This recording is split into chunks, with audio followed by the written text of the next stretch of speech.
Another week, boys, and another TWAB. We've got some information and some news here on the upcoming season of Opulence, which is looking to be pretty juicy, especially for my PvE players. Now, for those that didn't know, this week we've actually had an exotic quest drop on us, which is Outbreak Perfected, and Bungie actually confirmed here that this was actually the redacted content that we saw or have seen on the roadmap now for like the past 6-7 months. As Bungie stated here that what was once redacted is now live. They go on to say that some of our favorite moments in the studio happens when players uncover the secrets inside Destiny, whether it's a new dungeon in the Dreaming City or something much more sinister hiding within eyeshot of the Traveler. With the release of 0 Hour, we got to enjoy that all over again, right alongside many of you. The dev team themselves actually go on to state that experiences like these are a salute to our inquisitive, skilled, and close-knit Destiny player community. We couldn't make these without the right audience to discover and enjoy them. Thanks for being awesome, and don't forget, Trevor is waiting for you down there. So for those that have not actually gotten Outbreak Perfected, our community Discord is actually full of people constantly either getting together for just the mission themselves or actually doing Sherpa runs with each other to help those that are still needing to get through the heroic version. So feel free to drop on by. With that being said, let's move on to Season of Opulence. Bungie states here that starting on June the 4th, 2019,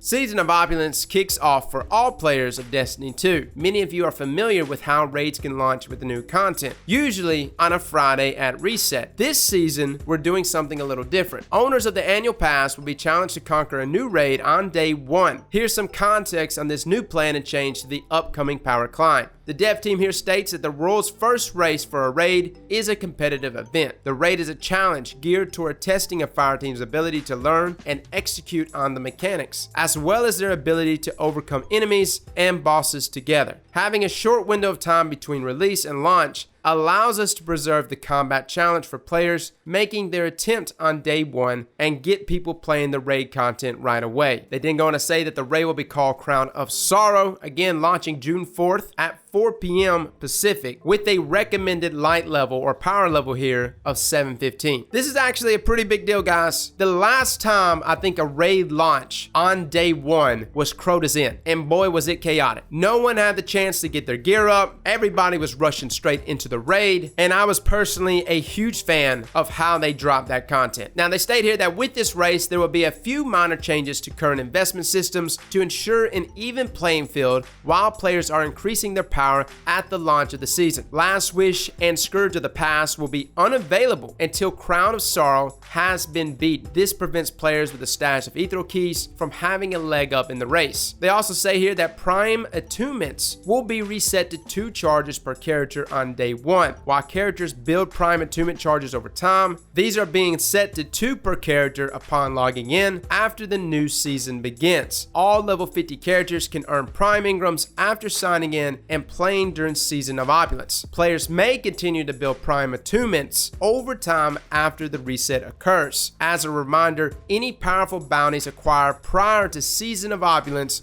will have a power cap of 700. For additional information, see the cleaning house section of this article. Bungie goes on to leave us a note here. If you're the type to take a day off work to celebrate the start of a new season, get that request now. We're officially 4 weeks away from Season of Opulence. We'll have more information on what's changing in the Destiny 2 experience in June, so keep your eyes set on the blog for updates. Well, all right then. Looking like everybody's going to be on an even playing field, as in nobody's going to have an ability to stash away some stuff to elevate their power level once the new season kicks off, but we'll see. Somebody out there is going to figure something out. They always do. But I really like that they're doing this because I always feel kind of overwhelmed every time a new season starts to actually get raid ready. On top of that, getting an entire fire team to also be raid ready is really stressful. So the fact that they're launching this on day 1 probably doesn't mean everyone's going to be raid ready. Of course, it does require a recommended level of 715. This could be some indication that it's going to be a lot more difficult, maybe mechanically, but who knows. Either way it goes, it's much better than a recommended level of 750. I'm assuming probably the boss or the end of the raid will probably be somewhere around like 730 recommended level, maybe 740. We'll see. Now starting next week, guys, Iron Banner is returning to us, and with that return is the Iron Banner grenade launcher with the hand cannon. That is a 110 round per minute hand cannon, Criminal's Dagger. If you haven't gotten it, it's actually a pretty nice feeling hand cannon. I think I still prefer Duke, but I know a lot of players prefer criminals over Duke. Now, this Iron Banner will be the final chance to participate in the Iron Burden experiment of Season 6. So for those that are still trying to get their 2,500 burden kills to complete the Triumph, this is going to be your final week to obtain this emblem. So guys, that's pretty much it. That's the TWAB. A bunch of Sandbox 2.2.2 issues were resolved this past week. Nothing major in terms of like Sandbox overhauls, just things like Combination Blow is no longer able to magnify the damage of Arc Staff supers. I'll have to check that one out. Chaos Reach is now supposed to be able to do damage alongside things like Hunter Tethers or Thorn Soul Devour. There were some issues where that wasn't happening, as well as the nerf to Spectral Blades, which we will be covering either later tonight or first thing tomorrow morning. I've been playing a lot of Spectral Blades, even though it kills the soul, and I've got a pretty good idea of where this super sits, even after this nerf. Well guys, I hope you're hyped for the new season. For those that are not 700 power level, you still got plenty of time. You got 4 weeks to get there, and on top of that, you want to get your power level up anyways, just so you can at least get Outbreak perfected, and it's definitely worth the grind. Well fellas and ladies, thank you all for coming and watching, and as always, slap that like button like your mama told you right.